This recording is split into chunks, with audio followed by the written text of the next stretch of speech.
Your phone felt crazy fast on day one, but months later, it hesitates, freezes, and apps crawl. The hardware didn't change, so why do phones slow down over time? Here's the simple truth. Performance is a budget. CPU, RAM, storage, battery. Over time, that budget gets tighter. You notice it when the camera opens slower, the keyboard lags, and switching apps stutters. It feels mysterious, but there's a clear system behind it. Step 1. Basic concept. Think of your phone like a tiny office. RAM is your desk space. Storage is the filing cabinet. Day 1. Clean desk, empty cabinet.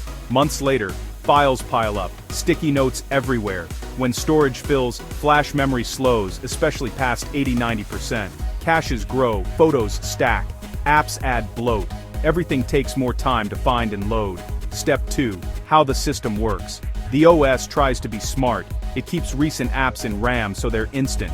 But when RAM runs low, it shuffles, compresses, or closes apps. That means reloads and hiccups. Meanwhile, background tasks, notifications, widgets, auto-sync. Then, heat arrives. Thermal throttling lowers speed to keep temps safe. And as your battery ages, it can't deliver quick bursts of power. The phone caps performance to prevent random shutdowns. Step 3. Why this is actually smart. All these slowdowns protect you.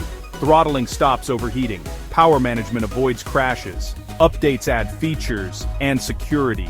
Heavier code, but safer phones. It's not your phone getting lazy, it's balancing. Speed, heat, and life. Real-life example. You're running Maps, streaming music. Someone calls. Maps wants GPS and data. Music wants the network. The call wants priority. Low battery. The phone cuts background refresh and lowers CPU peaks. Result, everything works, just a bit slower. Ending fact, 2 quick wins. Keep 10–20% free storage. Replace an aging battery. A fresh battery can restore lost peak performance, often making a phone feel 20–30% snappier instantly. Follow Techolixa, because smart people understand how things work.